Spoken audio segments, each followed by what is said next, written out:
Hi, my name is Dan Masucci. I'm the writer-director for DxONE. DxONE is the first narrative film ever made on the topic of type 1 diabetes. It's not a documentary, although it's steeped in reality, my own, and for many people and their families who live with this life-threatening disease. My son was diagnosed in 2009, and as a filmmaker, I knew immediately that I wanted to make a film on this experience, but I was emotionally derailed for 2 years. In 2011, I recovered well enough that I began to put pen to paper. I reached out to the diabetes online community, family, friends, looking for backing to help finance the film. And during the fundraising campaign, I allowed members of the diabetes online community a chance to read the script and see what it was that I was asking them to get behind and help bring to life. And there was an overwhelming response of nearly identical comments that this is my story, this is my life. I think that's because what I did was, understanding that my finances were going to be limited to make the film, I cherry-picked what I believed were the most universal experiences of living with this terrible disease, being a family member of somebody with this terrible disease.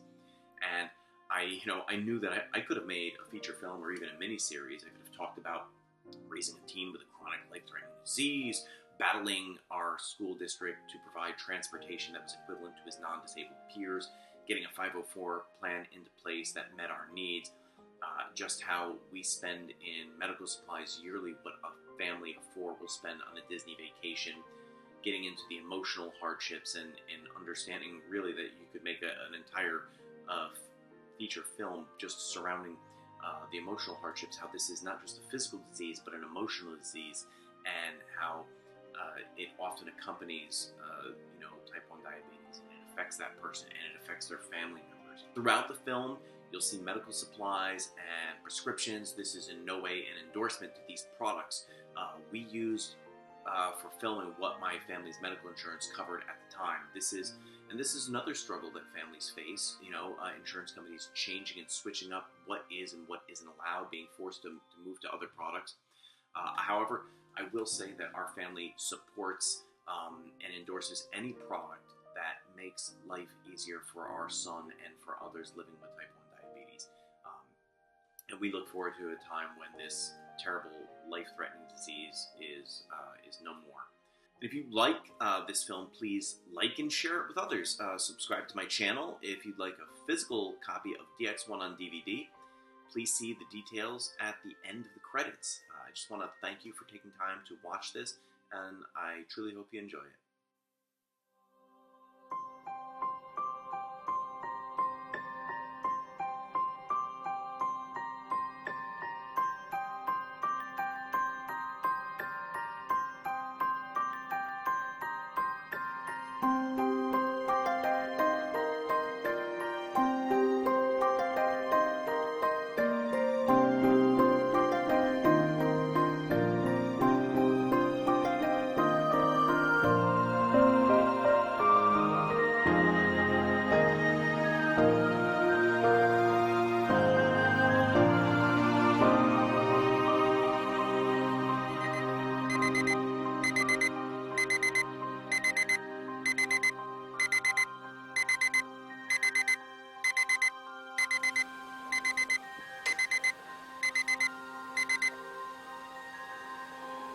I sleepwalk to my son's room, fumble in the dark until the light catches. First thing I do is make sure he's breathing, like you do with a newborn, only he's 13. It's become a ritual. Even if I can see his chest rising, I can't be satisfied unless I feel my hand move. I'm here to test his BG. That's blood glucose to you. He sleeps through the entire thing. I'm glad. He looks peaceful.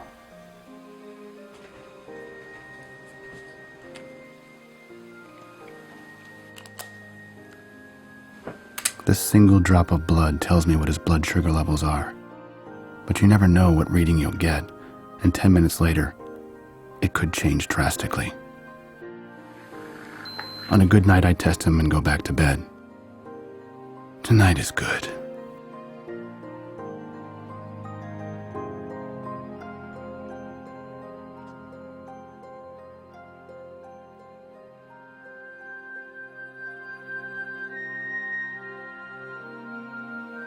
What is he?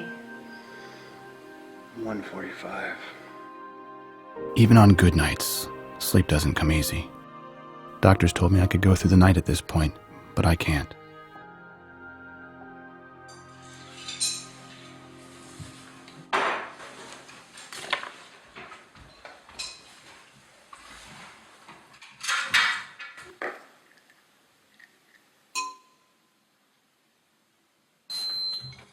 Use your wipe.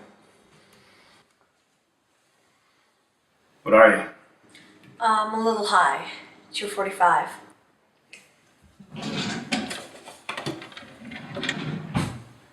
I got it.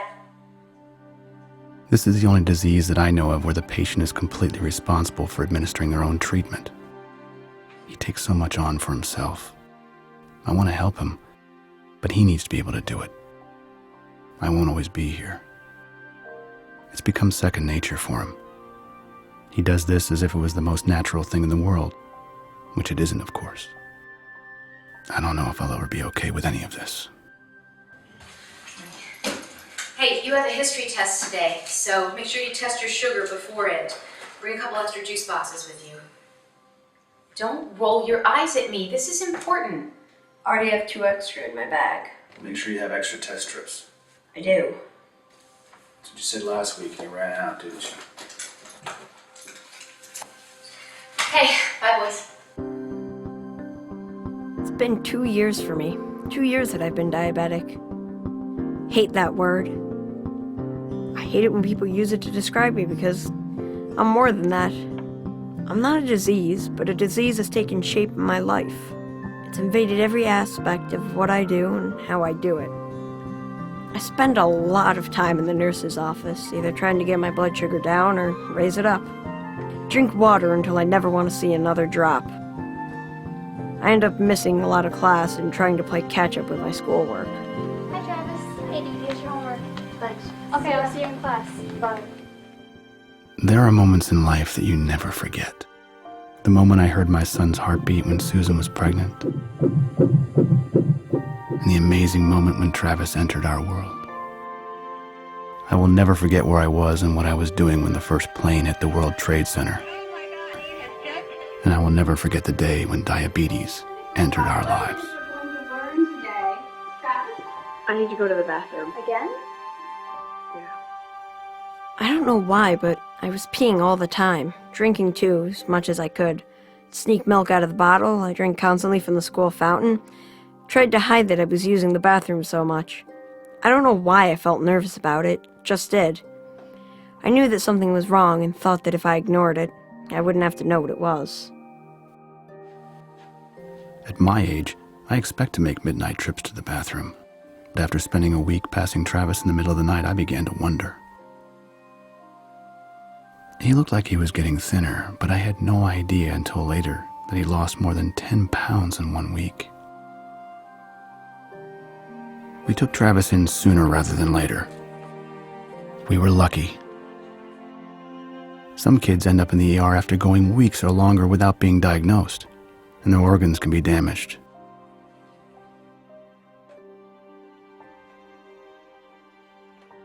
Travis had to stay at the hospital for the night.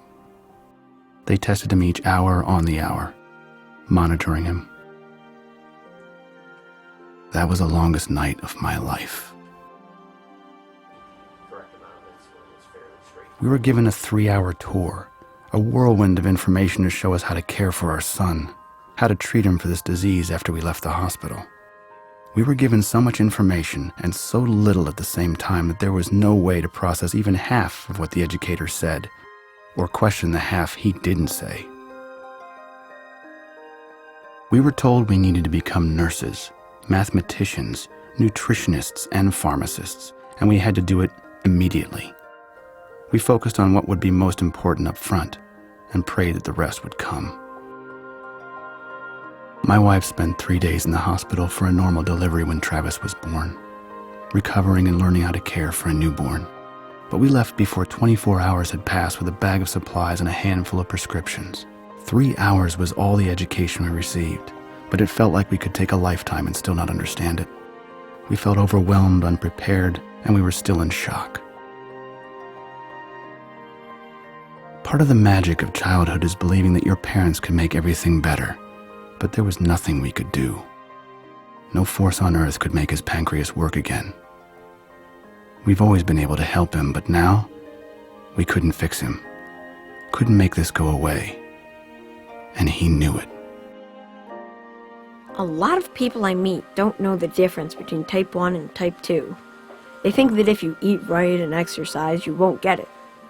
I didn't get this because I ate too much candy or watched too much TV. They told me it's an autoimmune disease. Doctors don't know what causes type 1, have no idea why it happens. My pancreas just stopped working. I didn't even know what mine did until after it stopped doing what it was supposed to. Stupid pancreas.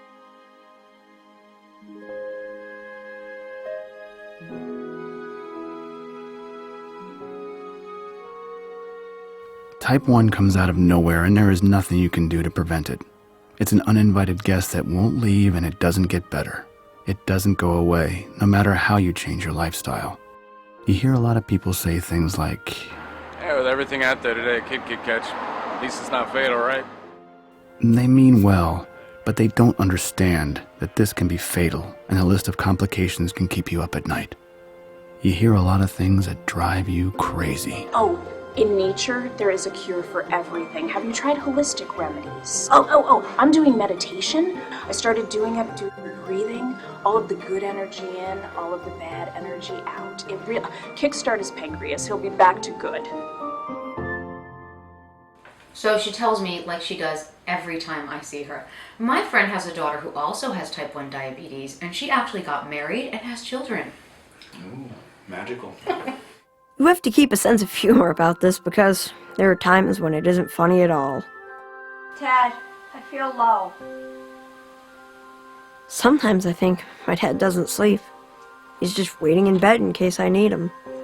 He brings me apple juice to spike my sugar level. Juice first, and then test. During the day I can feel when I'm dropping, but at night it happens so fast. My strength is gone and I wake up confused and scared. He wakes up hungry, so I go and forage the kitchen. I'm grateful he wakes up, period. Some people don't wake up, and the ambulance has to be called. The frustrating thing is trying to get a handle on his glucose levels. There are so many variables to consider that can change his blood sugar. Is it hot outside? Is it cold? Did he exercise? Hormones kicking in? Stress? Tired? So many things that can lead to highs or lows that it's pretty near impossible to get a hold on. You try your best, but even when you're doing everything you're supposed to do, you can still end up with unpredictable results.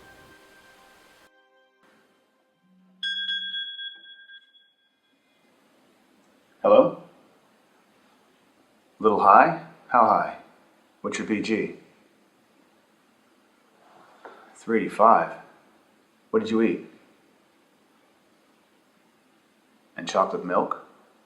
Did you bolus for chocolate milk or just plain? Just plain. Jeez, Travis. Come on, how many times have we been through this? You gotta pay attention to these things. Your mom and I can't be with you every minute. My parents are always on my back. They don't know what it's like. They don't get it. I'm the one who has to hurt myself 5 or 6 times a day testing. I'm the one with diabetes. They don't have to stop and think about serving sizes and measuring their food. They don't have to carry around this bag wherever they go, all day, every day. This bag is his lifeline when he isn't home. It's got all the things he needs to survive. Like an American Express, he can't leave home without it. But sometimes he does. Those are the kind of things we get on him about. And he has to cope with that, along with the normal expectations we have of him as a teenager. It's not fair. The garbage doesn't even need to go out right now. No, what's not fair is you talking to me like this. Have you tested? What's your BG? It's not my stupid BG. Well, you better hope that it is.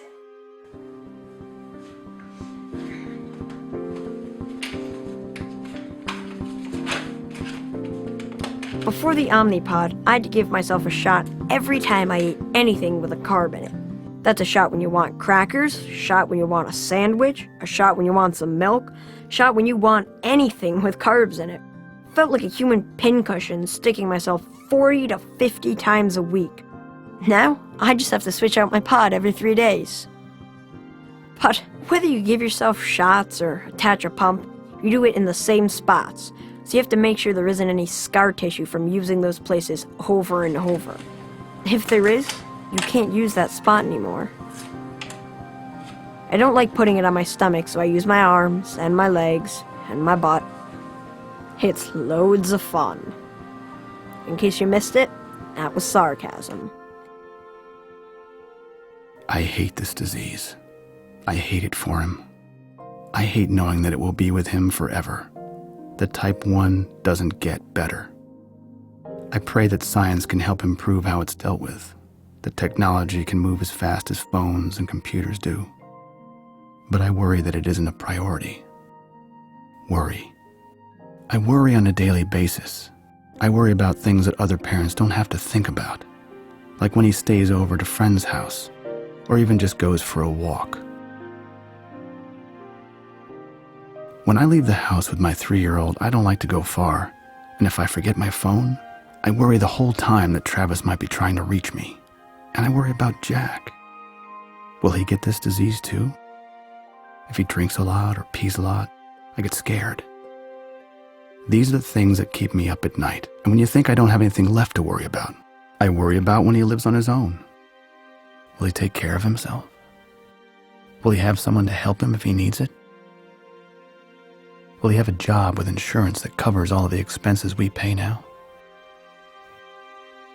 Will he wake up if he's feeling low? I would take this from him if I could. That's the truth. People have asked me if I was angry when he was diagnosed. Did I curse God and demand to know why this happened? Honestly, I wasn't. I was never once angry. Instead, I've been thankful. The news could have been so much worse. I know there may not be a cure for me, and that I might die with diabetes. Sometimes I worry that I'll die because of it. But I hope for a cure, if not for me, then others. A cure so that other kids won't have to deal with the needles, or the smell of alcohol wipes, or people who stare at restaurants. People don't understand what I have. I don't look sick, so they think insulin is making me better, but I need insulin to live. Without it, I'm a dead man. You know, being a diabetic is not who I am. It's just one part. It doesn't define me. I'm a student. I'm a friend. I'm a writer, an artist.